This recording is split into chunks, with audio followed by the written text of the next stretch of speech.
He's here, by the way, in a very important book. One of the things he points out, he calls the weird cultures: Western, educated, industrial, rich, and democratic. And the weirder you are, the more judgmental you are about a lot of other cultures. And so I think a lot of other cultures have had enough of Western people telling them how to run their societies, and how I think we need to allow those cultures to work it out for themselves.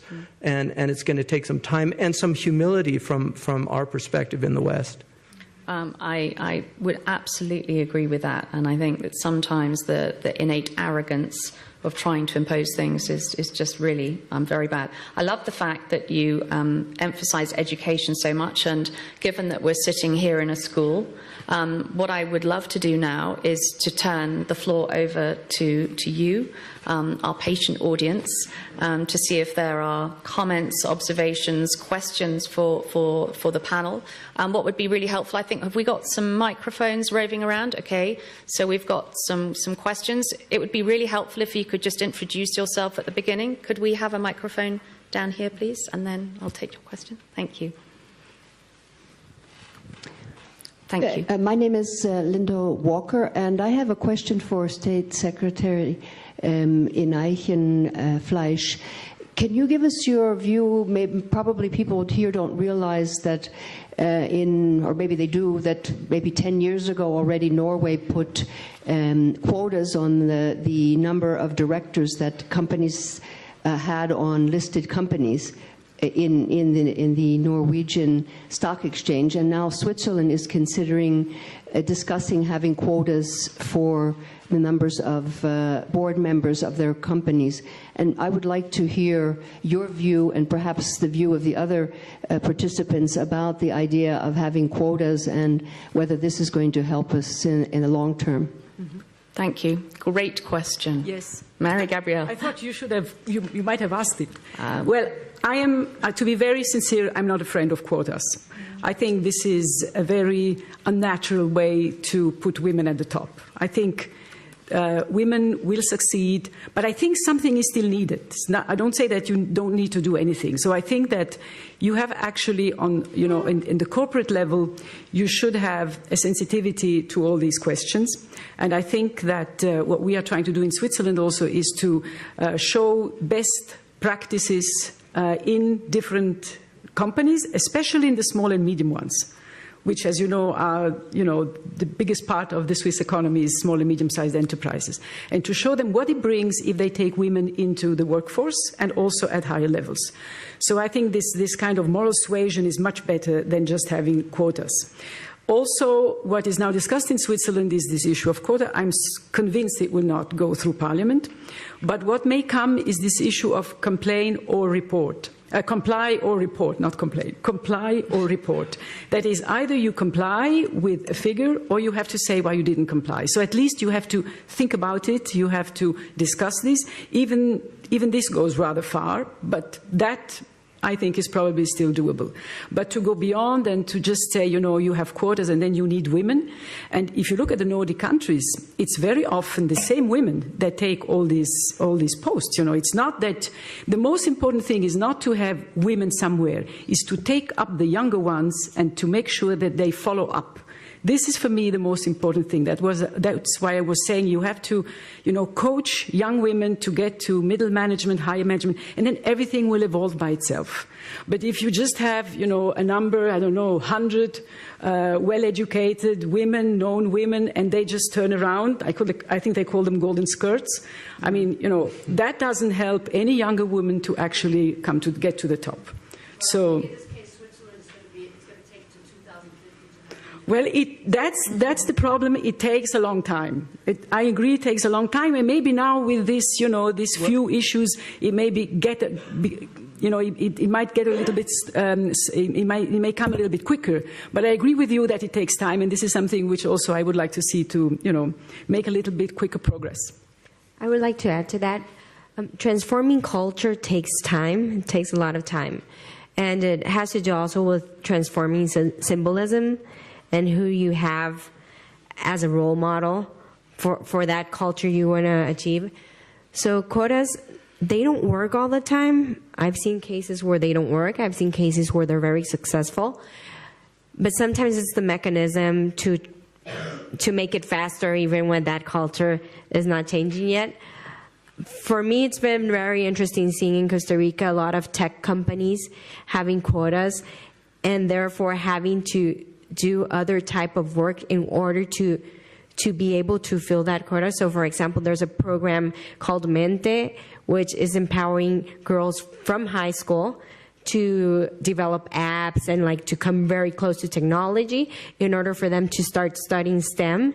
And that way the companies can fill their quotas. But if those quotas did not exist, probably they would have never done that effort with girls in high school.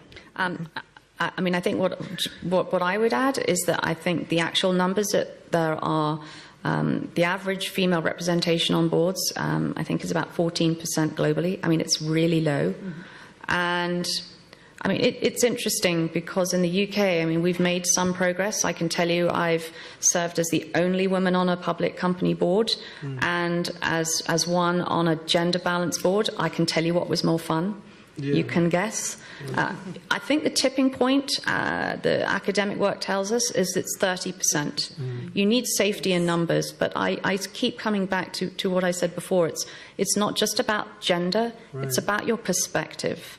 And I think if you've got a slightly kind of broader perspective, that can also make a real difference. It's important too. I mean, tokenism is very dangerous overall, because I think it's not fair for the person that becomes the token person for the diversity. But what's important is educating people to the benefits of having diverse boards, including gender diversity, because our board, which has over 30%, I mean, it's clearly advantageous to get different perspectives, and women do come with perspectives that very often men tend to overlook or not consider. And so I think that just educating people about the advantages is very important. So I think my top tip would be, if you get called up by a headhunter and they say, we'd like you for our board because we just need a woman, don't take that position.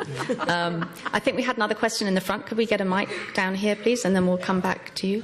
Thank you. Hi, my name is Alim. I'm a global shaper from the Perth Hub in Australia. My question is to you, Tim. For an organization whose stakeholders, so for example your clients who are listed on the stock exchange, in a case where your clients themselves are not diverse, how do you sell the diversity and inclusion narrative internally? Yeah, so thank you for the question and thanks for being here. One of the things that we do and we view as part of our responsibility of solving this very, very important problem is talking about it. So today I met with 6 or 7 CEOs just over at the Congress Center. Every single one we had this conversation. So in half-hour meetings, we make sure we're talking about it. And it is a business imperative. Most CEOs are trying to figure out how to deal with these issues that we're talking about. And we'll sit down and we'll share our best practices. We'll listen to their best practices. We'll talk to them about programs they should have in place, how you change culture. And so almost every single meeting we're in, we're having the dialogue. And part of our responsibility with our clients and our other stakeholders, community, the investor community, regulators, is to bring this topic front and center. So what we've tried to do in PwC is, this isn't business and then let's talk about this other stuff. This is integrated. And I would tell you, most want to do the right thing. They need help in understanding how. And so that's a big part of what we try to bring to the table. And they expect that of us. The best clients expect us to bring provocative and very interesting thinking. And by the way, we learn as well in going through those conversations. So we integrate it in everything that we do. Yep. Any other perspectives on that topic on the panel? No? Okay. Please. My name is Giulia. I'm a Global Shapers from Geneva. And I'm going back to the Swiss situation of women. We were mentioning before one of the issues is the school system, and also the fact that 40% on average, more than 40% of the wage of women is actually going into childcare. So what can be done from a government point of view, but also from a private point of view, to help women in a situation where schools crash are closed on Wednesday, there is such a long queue for crash, and it's so difficult, and there is such a huge dropout of women after the second kid. So both from a private point of view and public point of view. Thank you. Thank you. Well, I think as you mentioned, the Swiss situation, and that's what I was saying at the very beginning. The reconciliation of work and labor is difficult. It depends a lot where you live, but in some communities it is very difficult. And I remember when I was a girl, I went home, I went to school at 8, I went back at 12, I went again to school at 2, I came back at 4, and my 2 sisters had different schedules. So, for a woman, impossible to work like this. And this is changing, but takes a lot of time. So this, day schools that you have, where you put the kids to school in the morning and then they can stay until 4 or 5. Some cantons and some communities do, some don't or are on the way of doing it. So I hope you are living in a community or next to a community where you actually will have this opportunity. So this is really dealt with on a local or cantonal level. There, the Confederation, the central government cannot do much, except what we have been doing, and we have been doing this several times, we give incentives for childcare institutions. And we did that now several times in order to improve the situation in communities which maybe would not introduce that themselves. The second issue, your issue of 40% going to the taxes, is also an area of work, and the government is looking at it, because it is true that in some situations, not everywhere like this, but in some situations, it does not really make a lot of sense to work, because actually you have to pay so much to the taxes, and also you cannot deduct enough for your childcare. So these are areas that are dealt with. As I say, it always takes time. We are a federal country, so, until it trickles down, it takes some time. But I think we are on the right path. And in this skills initiative I was mentioning, these issues are all part of it. So we have the incentive to do something, because we will have to show that we have been doing something. So I think we are on the right way, but it will still take a little bit of time. Other questions I've seen? Oh, please. Thank you. Hi, good evening. My name is Alexandra Araujo. I'm from El Salvador, and I'm a founder and vice president of Vital Voices down there.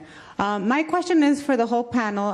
One of the biggest challenges that we face in El Salvador has been having the interest of men in the topic. We have a conference once a year, which we fill with more than 1,200 women, and having 50 men in the conference was a great task. And the only way we achieved that was offering them an award for their attendance. So moving forward, I'd like to ask all of you, how do we keep the conversation fresh? Because even as you open the panel, it seems like we're kind of tired of talking about women and how we can achieve greater equality. And yet we need to continue to have the conversation, because we're far from it. So how do we keep it fresh? And how do we keep men's attention, or obtain the men's attention on the topic as we move forward? So, you mind if I start on that? I think it's your game. So, I'll tell you what gets my attention. So you got Tim's attention. I think it's a very fair question, and I'll share with you a couple of very practical things. One of the things that we did at PwC is we partnered with the UN, and we were part of a campaign called He for She. And you can go to the United States website and you can see this.